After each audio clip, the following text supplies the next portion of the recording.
All right. Do you want to be introduced, Katie? All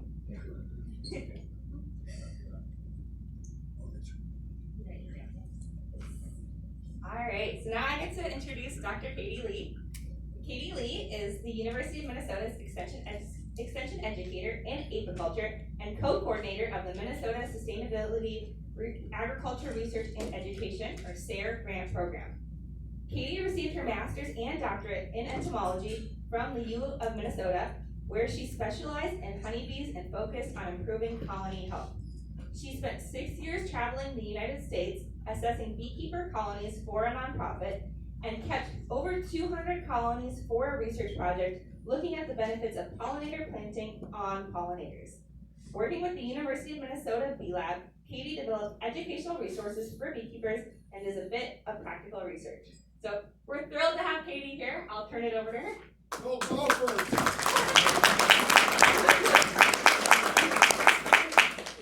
Thanks for that, Anna. Thanks for that. Well, I'm thrilled to be here. Thank you so much for having me. Is that better? Yeah, okay.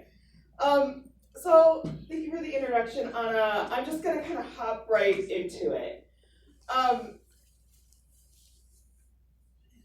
on. Maybe. All right. Oh boy. Okay. So,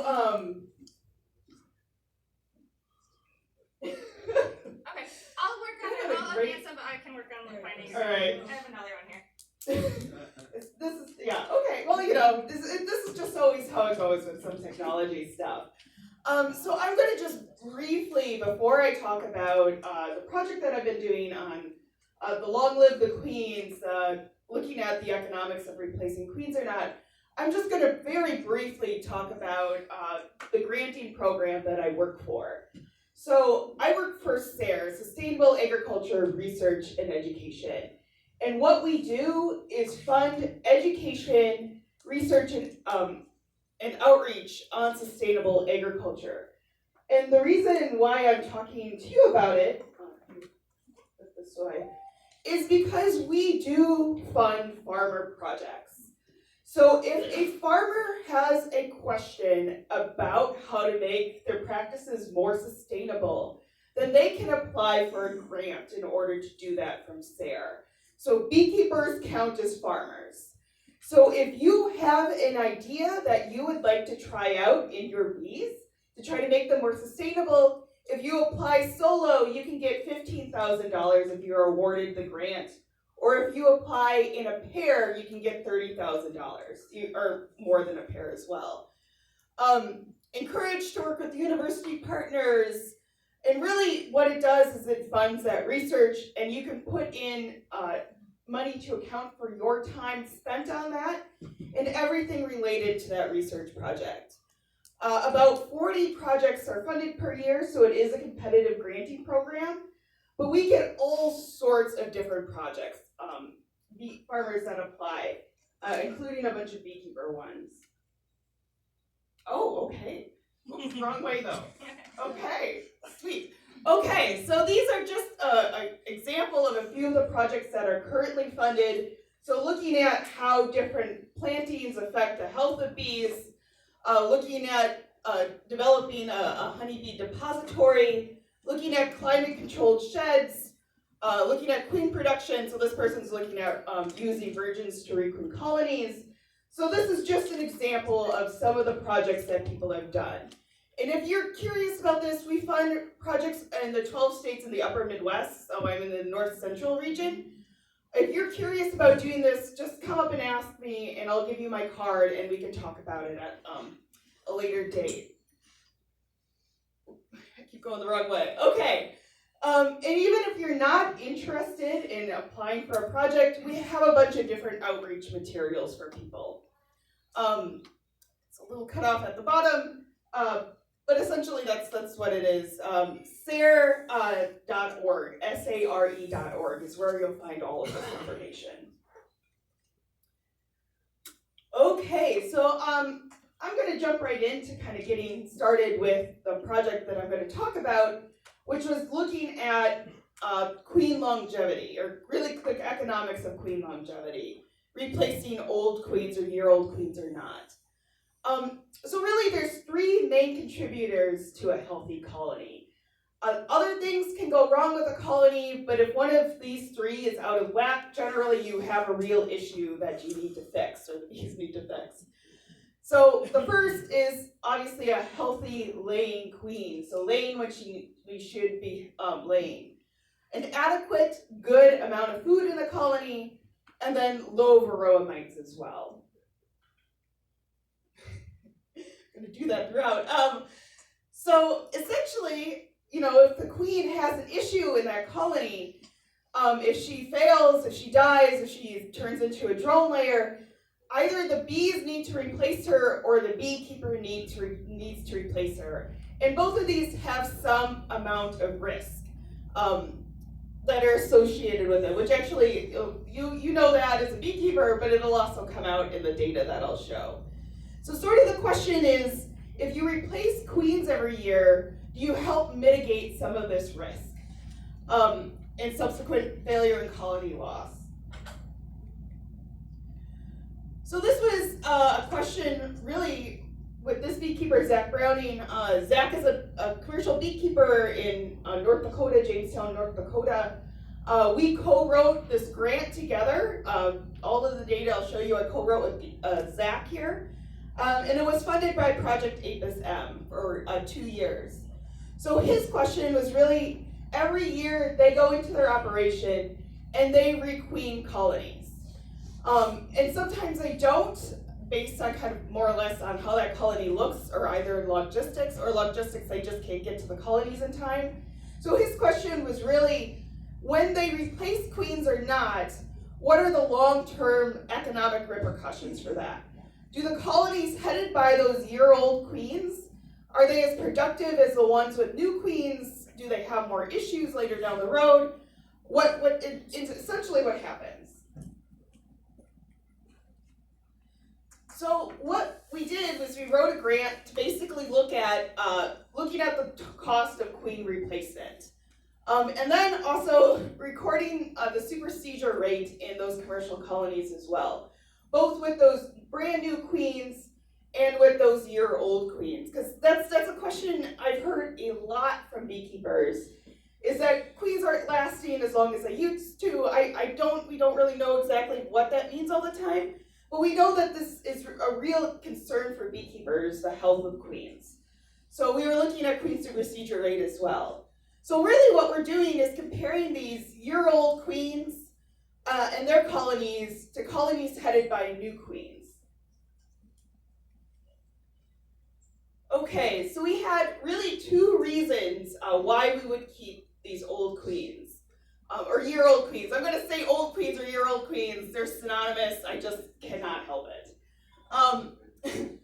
So, because one reason that you would keep her is honestly just because she looks too good to get rid of.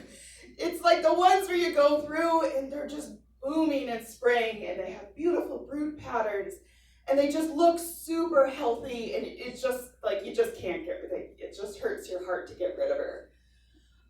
So we looked at that in our first year of the project. And then in the second year, we basically looked kind of for more of the reasons of logistics. So like if you just don't get to her in time, like what happens down the road. And then essentially what we did is we would just follow these colonies over time and record different colony metrics and then income metrics as well, and costs. So things like honey and overwintering success. We follow colonies in 6 apiaries, so roughly about 240 colonies in North Dakota. And then we moved out to California as well. There we go. Oh, okay. So I did one that slide. So the reason why, so the first year we really looked at why, like keeping colonies specifically because that queen looked good. So what we did is we followed the beekeeper around in those 6 different yards, as they made a decision to keep a queen or not based on how that queen looked, how she performed. Really what they were doing was looking at brood pattern, eggs and brood pattern and colony size. So in all of those 6 yards, they decided to keep 48 queens total. So all of these queens, some of them had a paint mark, some of them didn't, but all of them were given a paint mark if they didn't and had their wing clipped. And we just clipped their wing essentially so if the paint mark fell off, or kind of got rubbed off, then we would still be able to positively identify that queen. And I have year old here in quotation marks. It's essentially because this is a cross-section of their operation and the majority of their queens are not marked. And so we don't necessarily know that these were actually year-old queens. They could have been supersedure queens from basically any time in the past year. But the colonies were marked as being requeened the previous year to when we went out. And this is a real scenario for this beekeeper. So I just wanted to make note of that. So in all of the other colonies that we looked at, those old queens were replaced. And they were replaced with one of 3 different sources of queens. So they came from 3 different breeders. And it's not that these brood patterns or colonies were bad. We actually removed those from the study if something was seriously wrong. But they were just like, most of them were just like fine, pretty much. So they just got one of those 3 sources of queens, and those new queens were distributed over, equally distributed over those 6 different yards. Does this make sense okay? Okay. So all of the queens that were put into those colonies from the 3 different sources, I got a shipping box essentially, and all of those queens came from that exact same shipping box. So that is one single cohort of queens. So from that shipping box, I took 15 queens from each of those lines and shipped them off to David Tarpey's lab at North Carolina State University, where those queens were essentially dissected and processed to look at how well they were mated. So they take out that little organ, that little round organ called the spermatheca, where all the sperm are stored for the rest of that queen's life, and they count up the number of sperm stored in that queen, and then the percentage of that sperm that's alive. So I can know how well all of these groups are mated. We also took 15 old queens that were mated, that had really great group patterns, and shipped those queens off as well. So we really wanted to look at how well those queens were mated. Okay, and some of the queens, what we did was, some of them weren't going to be accepted. So what we did is 10 days after the queens were introduced, we went back and did what we call checkbacks, which is just to make sure that queen actually made it. And if she didn't, we gave that colony another queen from that exact same cohort. It looks like these are swarm cells, but those are not. Those are emergency cells. I know, because I was the reason they were put there.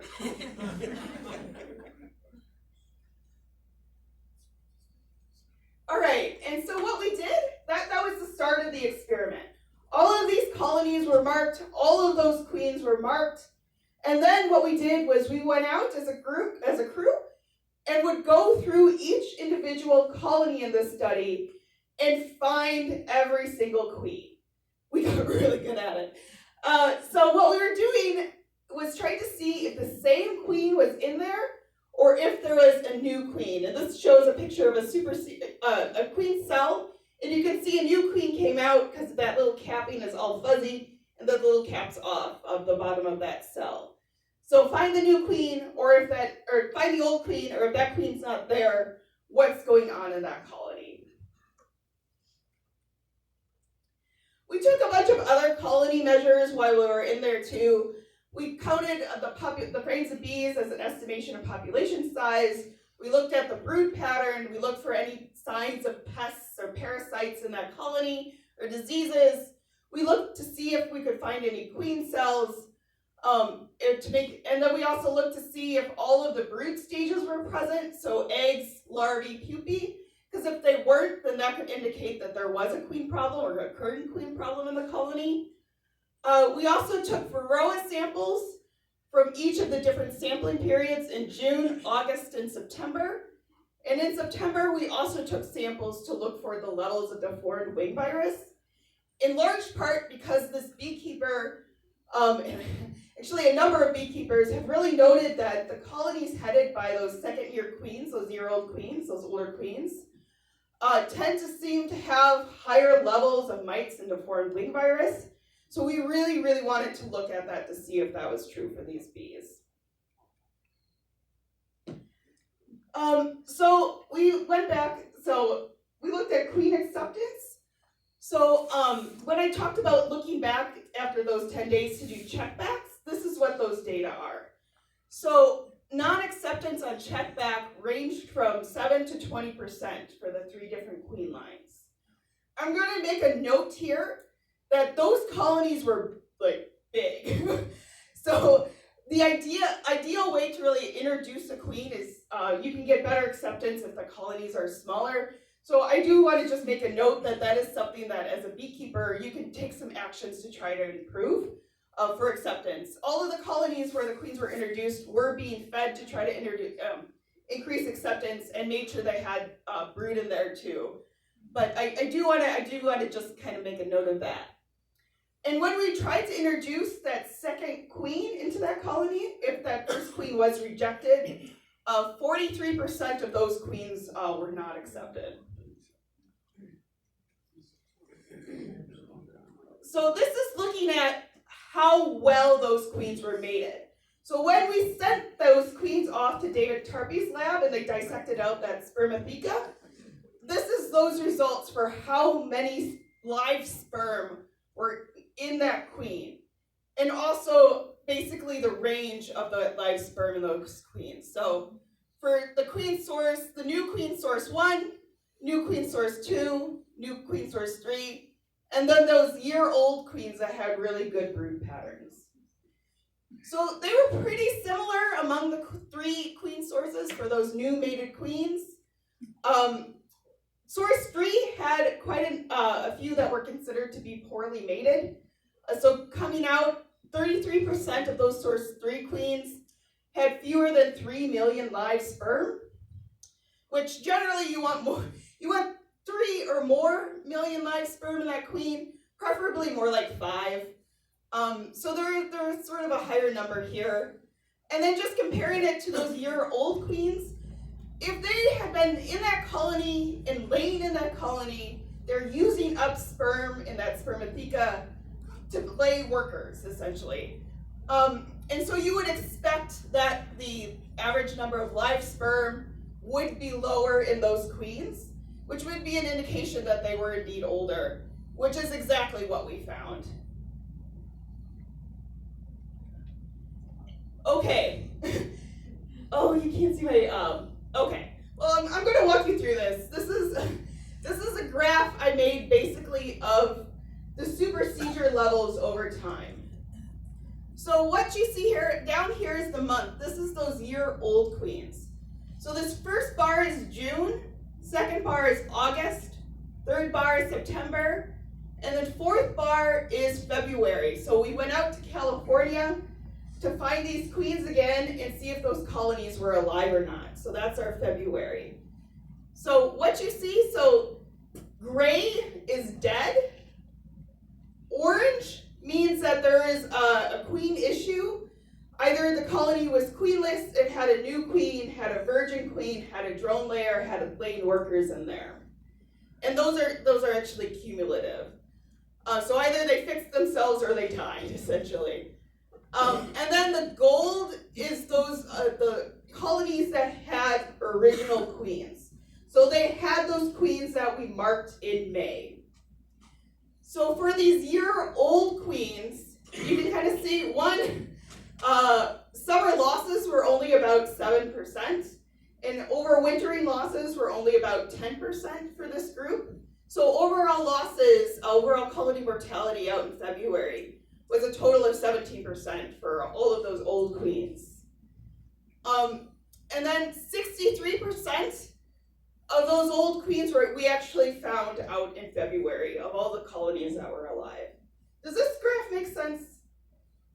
Okay, more or less. Okay. Because I'm going to show a bunch of them. So I just want to walk you through this first one. So if you do not understand this one, please let me know. So this is for the other sources.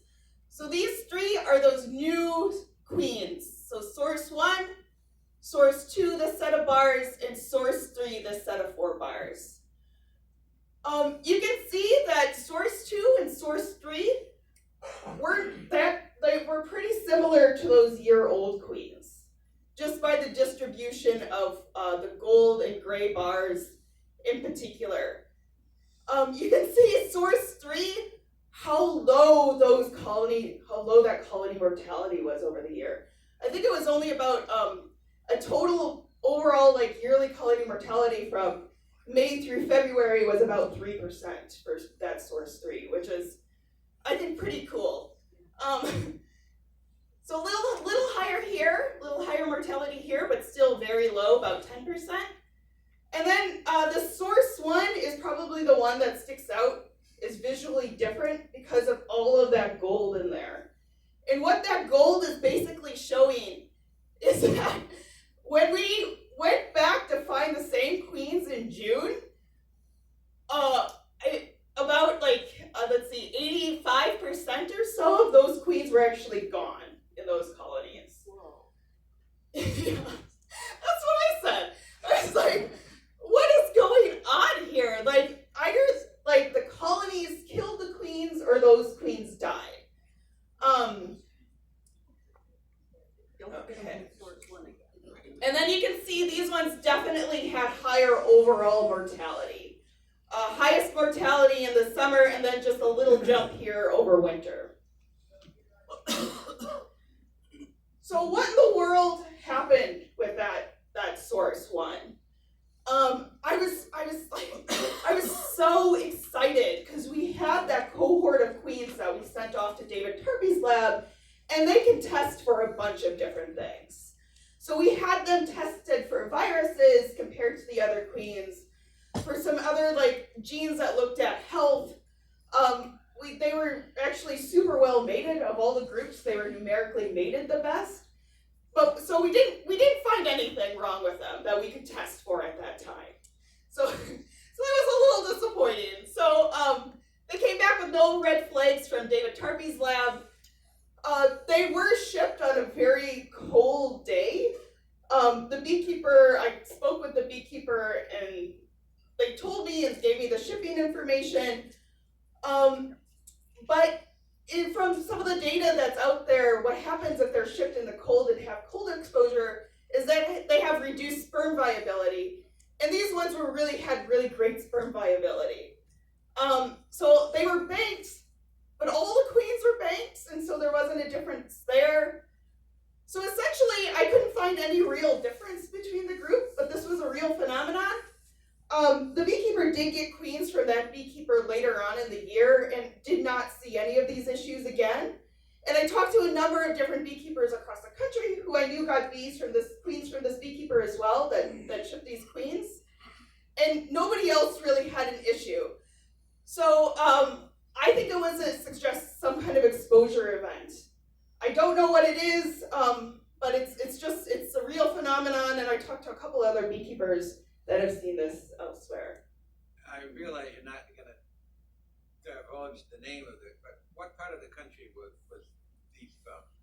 Yeah, so the question is, what part of the country was this beekeeper from?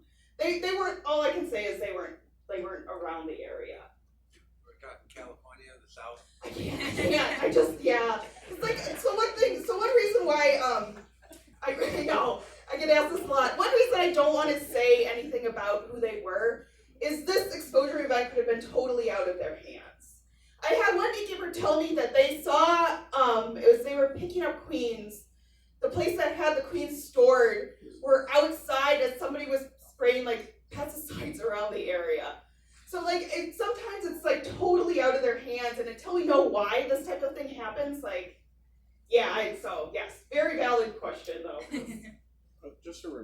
we're talking about 60 bees?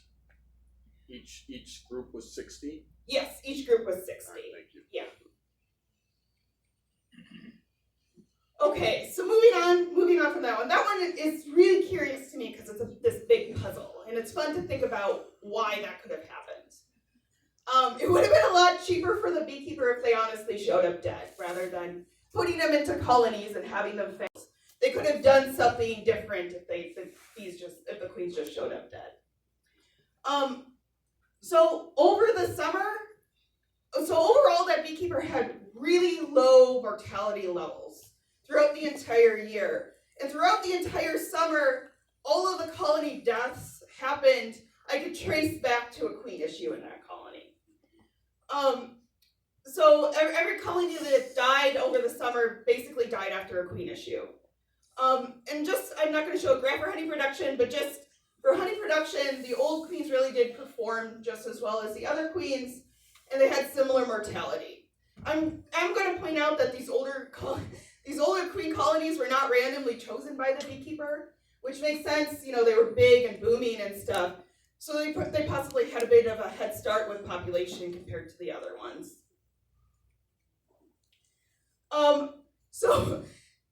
This beekeeper had incredibly low varroa mite levels, which is what I attribute to how great their overwintering survival was.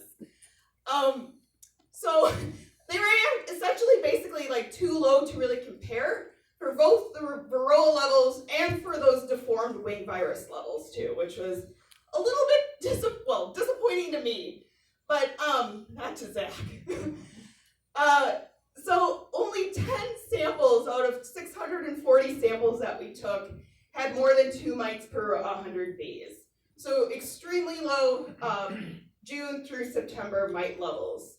I'm going to point out the reason how he got those mite levels so low was he actually, between moving the bees from California to North Dakota, he kept them in a wintering shed.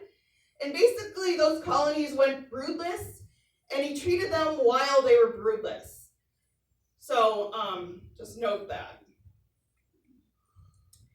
So for this first year, the economics comparing year-old queens to those new queens, basically if you consider the cost of what it was to purchase those new queens, the old queens overall for Zach did economically better. And it was really due to that difference in queen cost. They performed pretty similar, except of course for the ones where all those queens died right off the bat, and they made about 3 times less. So overall, losses were low. Majority of losses happened in the summer and were due to queen issues. This year, old queens were just as productive as new queens because of that expense level. Just some considerations. I always have to make caveats because, you know, like, what does this mean for, like, other people and interpretation?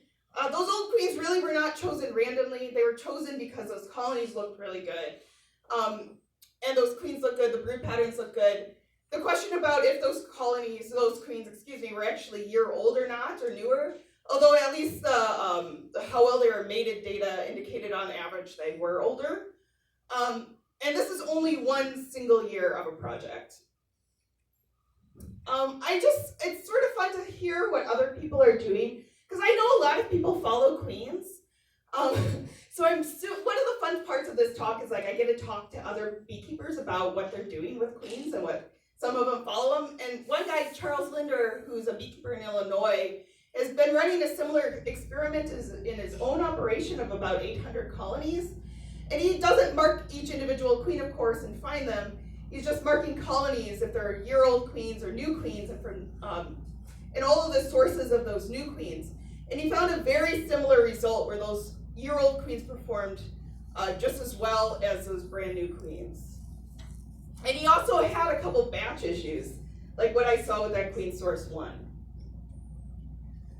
Okay, so we repeated this in the second year, so 2022 to 2023. This is my crew, Brooke, Megan, and Emma Jo. They were amazing to work with. And so for this year, really this is trying to mimic keeping old queens because of logistics. So not keeping queens necessarily because they looked really good, but because you basically run out of time to replace them. Okay, so what we did this year is because I actually really wanted to know who these queens were, is I took 24 queens from Queen Source 2 and 24 queens from Queen Source 3, and they had the original paint mark from the previous year, so I knew exactly who those queens were because they were the ones in the previous year. I knew what their might levels were, I remembered some of their individual colonies. It was like visiting old friends. So we kept 48 year-old queens for this year. And then out in California, we started a bunch more colonies with new queens. So it's we were able to get 2 sources of mated queens. It was early in the year, so it was difficult to get anything else besides these 2 sources. So we got 2 mated queen sources, and then because it was so early, I actually got 2 queen cell sources too. So this year is comparing queen started from queen cells as well. Okay, does all of that make sense? Everybody was paint marked and clipped as queen cells because I couldn't mark them until they mated. Did you keep any of the old queens into 20, 22, 23? Did it be their second year? Yes, this will be their second year. Any of these? No, your old queen. These all came from source 1 or 2 or 3. But you started off with some old queens that look good. Yeah. So now you're in your year 2. No, I didn't start with any of those. I really, really wanted to. I just couldn't find the time. Because I want to see how well those old queens, from that first year, so it could have been like even into their 3rd year performed. I didn't do that. I would have loved to if I would have had time though.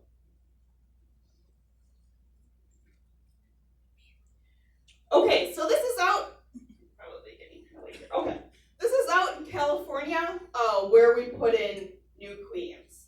So either queen cells from those 2 lines or mated queens from those 2 lines. And this was my little setup. I had to paint mark all those queens in the field. So I had this little like insect cage where I would try to get it so she wouldn't fly away if I dropped her. It was his whole crew was there. It was like 20 people, and this was the last thing they were doing before they got to go home to North Dakota. So it was like a really high pressure situation. It was pretty, anyways. This woman was telling me a story and she was crying while I was doing this, and it was one of the more hilarious days of my beekeeping life. Anyways, so paint marked a bunch of queens, put them into the colonies if they were mated. They were paint marked. Queen cells, not so much. But I marked about 30 to 50% more colonies with these queens. So I would have enough, if some of them died and didn't make it, I'd have enough in North Dakota when we got there. So when they're in these giant holding yards like this, sometimes the bees drift around. So in North Dakota, we equalized colonies, moving some frames of bees and brood around in order to get things to try to be equal. So we started off, because that's what the beekeeper would normally do, but then it makes us start off so everybody's kind of at an equal starting foot. So use the same 6 yards. All of the colonies were equally distributed among those 6 yards, which I think was the biggest nightmare for that beekeeper in the world, but they did it. I bought him a beer, it was fine. So in North Dakota, what we did is they put them all initially into one single location for me, one single yard. With all of those extra ones I marked as well, so I could figure out which ones to take. And so I got to see of the ones that we brought up, what percentage were queen right, and then if we found the same queen or not, if for those mated ones. So of the ones that were queen rate, 82%, about like these were about the same for the cells, about 82-83% of them were queen rate up in North Dakota. And then for mated ones, 94-97% were queen rate. And then you can see 97 or 78% of those original queens I actually found in those colonies. So people ask sometimes about moving bees and stuff and what that means for queen rate, and so this gets a little bit out of maybe. Okay, so this is honey production. For over that summer, we measured, pulled supers, labeled all the supers, and weighed those supers individually. For the queen cells, are these two sets of bars here. Mated queens, you can see they all kind of, the cells and the mated queens all had really similar honey production levels. So the higher the bar, the more the honey production. And then over here are your old ones, my old girls from 2021. And you can see that they had really similar honey production levels, but much lower than those new queen sources. And I'll explain why in a minute. And this is for Roa levels. So these are my cells, my queen, the queens that were started as cells, my mated queens, and then my year-old queens here. This is a little unfortunate because for some reason those colonies started with cells just ended up with, they started with higher mite levels. So this is a function of that, not because they're queen cells. I'm gonna make that clear. Just because they're started as queen cells doesn't mean they have higher mite levels. The colony started with new mated queens. You can actually, if you start them as queen cells, honestly, they have that beautiful brood break in there, and you can treat them with oxalic and knock the mites down. So just pointing that out, this was just kind of an unfortunate effect of the experiments. But what I really want to talk about is what's going on with these year-old queens, my old girls from 2021. These ones were sky high, the year-old source 2. They were essentially mite candy. I saw them falling apart starting in August, and a little bit even in June. And then these were my year-old source 3 colonies. These ones are actually ones that were bred for mite resistance, which is kind of cool, because you can see a real difference. Their colonies didn't look great, obviously. They didn't have the best honey production for that second year, but I think that's pretty cool. And just a note about equalizing. So we use some of those source 2 colonies with these high mite levels to equalize. So we move bees and brood around from some of those. The ones that received donor frames didn't necessarily have high mites, but on average in June, those ones had 7.4 mites per 100 bees. And just because on average they didn't have higher mite levels, for the ones that we equalized, you can't tell me that didn't matter for some colonies' mite levels. So just as a note, that's one reason why to be careful equalizing. Okay, so these same types of graphs again. So these are you can kind of see this here, but this is those source 2 queens right here, this graph.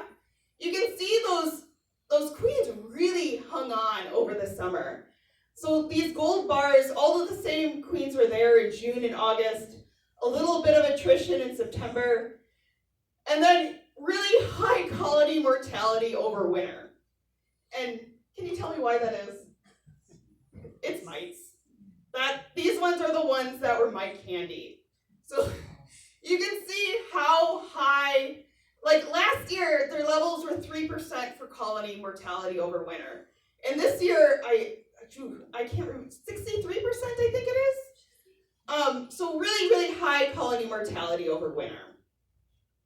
And then you can see these ones had a lot more issues with queens replacing themselves, but overall lower colony mortality for those queen source 3 ones with that lower mite levels. But still had more colony death than the year before. Okay, so these are the mated queens. These two are the mated queen sources. So gold again, so are the original queens. this orange color is when they had a queen issue and it's cumulative, and then gray is the overwintering mortality. So these ones had relatively low mite levels and relatively lower colony mortality. And then those last two are the queen cells. These gray bars are there because I don't know if it was the original queen from California to June because they were unmarked. So I can't tell you, so the first time they were marked is when we were out there in June. So I just can't tell you if they were the original queen or not, but I could throughout the rest of the year, essentially. And these ones, again, you can see those gray bars over the winter. They had about 30 plus colony mortality, and these are the ones, the cells just ended up having higher mite levels. So mites were a big factor in year 2. So the economics of it for this year are those colonies overall did much worse. The queens headed by those old queens did much worse than those colonies headed by new queens in the second year of this study. So the main takeaways from this year, summer losses again, I could primarily trace back to queen issues. And the winter losses, I could primarily trace back to Varroa issues. In particular, this was also true in 2021, 2022. So this, I think this reemphasizes how important queens are in the summer, over the summer, and how important Varroa levels are for overwintering success. And then these old queens did a lot worse, performance-wise, on production and survival, and in particular, that old source queen 2 were just eaten alive by mites. Again, some caveats. You can see in some of the data in the graphs, lots of variability out there. And this is just one beekeeper operation. Obviously, queen sources in this were quite different. And you know, every year can be different. In the future, I actually would like to do, if I were to do this again, I would do some just random colonies of ones I didn't know who they were for those year-old second ones, just to see how well those random ones would do.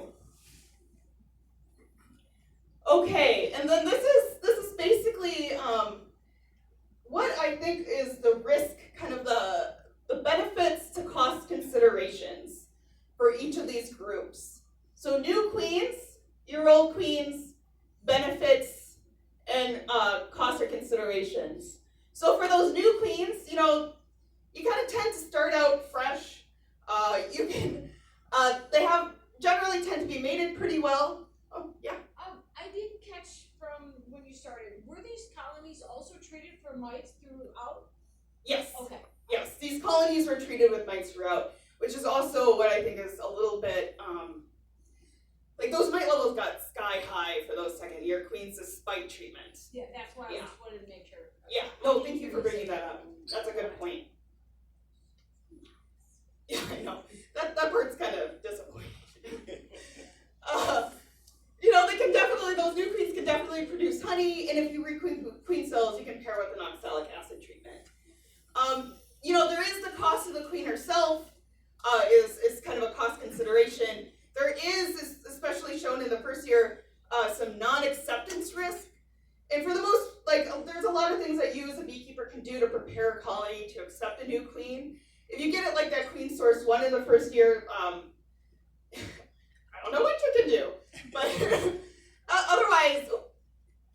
otherwise, there are things you can do to just try to increase the chances that your queens are accepted. There is always this transportation and handling risk for buying queens. Yeah, and that's a little out of your hands too. And then these year-old queens, there's no cost of purchasing a new queen, and they can perform well in both honey production and survival, depending on both the queen source and those mite levels. And those second year queens, I just want to point out, are really, like, as the beekeeper had thought for that first year for how we were going to demonstrate higher deformed wing virus in those second year queens. We didn't test for deformed wing virus, but it definitely, his hypothesis was definitely shown to be true in the second year. Those second year colonies really did tend to have higher mite issues depending on queen source. And you know, older queens do sometimes tend to run out of sperm or fail, but. So what do you do? Okay. So in all, I mean, this is sort of a known for beekeepers, but you treat her with care. Treat your queen with care. Put her in as soon as you can. You know, just give her a little love.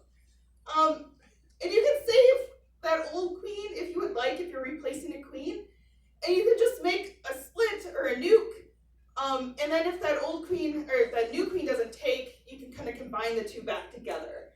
And honestly, for this experiment, the beekeeper did not fix queen issues that popped up because I didn't want them to for the experiment. But really, keep an eye on queen problems over the summer and fix what you can. Megan has this awesome document on queen problems and stuff.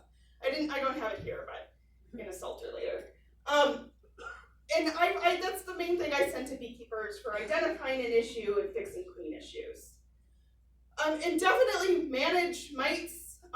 Get that sampling device Anna showed, especially in colonies with older queens, but really all colonies, mites are a problem.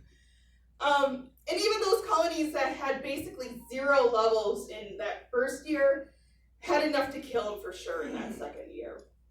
And the beekeeper himself, so Zach, for his operation, what he primarily got from the study is that they're gonna continue what they've been doing, which is looking at the colonies that have really, like, for those old queens, if they look really great, like too great to like get rid of, they are gonna just keep on keeping them, and then requeen the other ones. So he's gonna, it just basically reaffirmed what he's already doing.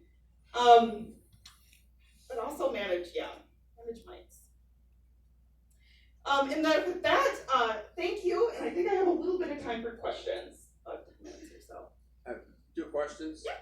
Your method of adding a new queen, what are the procedures you use, and also on your keeping your old queen, you had a higher varroa mite litter. You suppose that's because they didn't have a brood break? Yeah, okay, so first one for how they introduced queens. So they dequeened the colony, they removed the queen from those colonies, waited 24 hours, went back, put a new queen in between 2 frames of brood, and fed that colony. These were all in double deeps. They were starting out in spring, so they weren't filling all of that space, but they were quite big colonies. Candy puffs? Oh, candy plugs, thank you. Yeah, and they were all like self-released with candy plugs.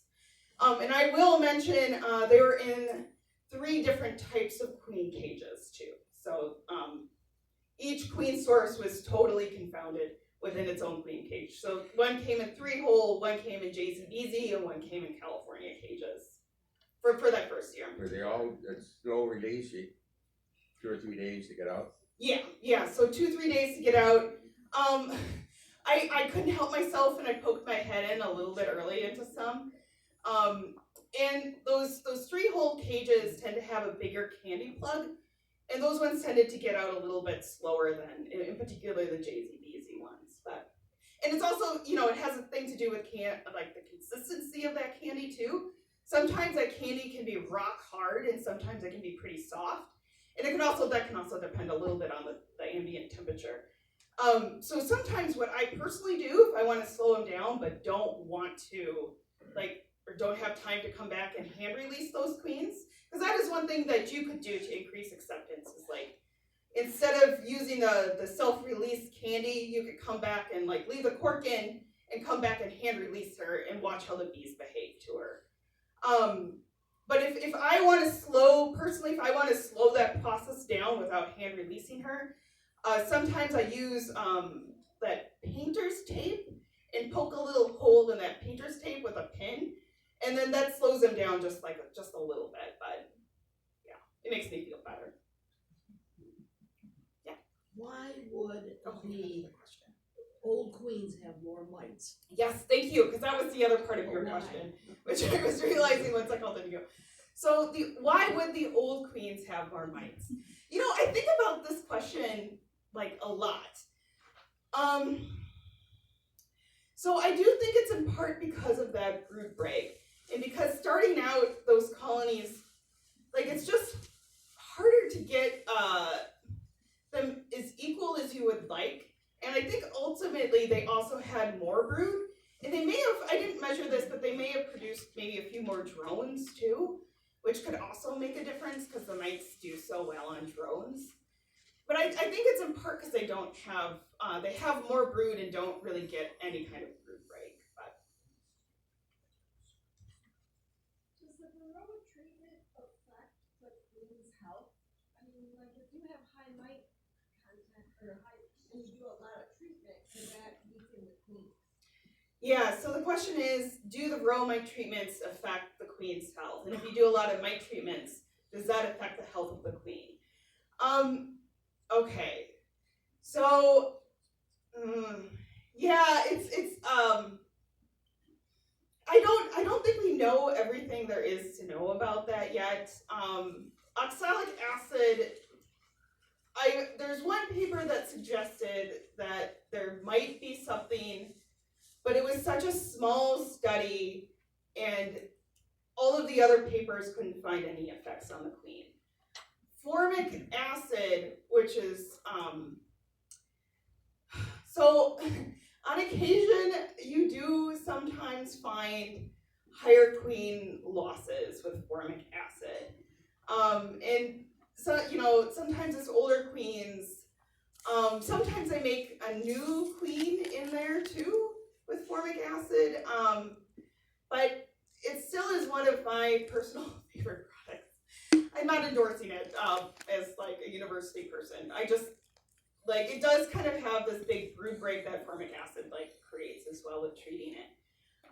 But yeah, sometimes you do get newer queens with formic acid, but I don't really want to say that because it's not always true for everybody, and it doesn't mean it's not a good product. And then there's the like thymol, which actually I don't really know that much about.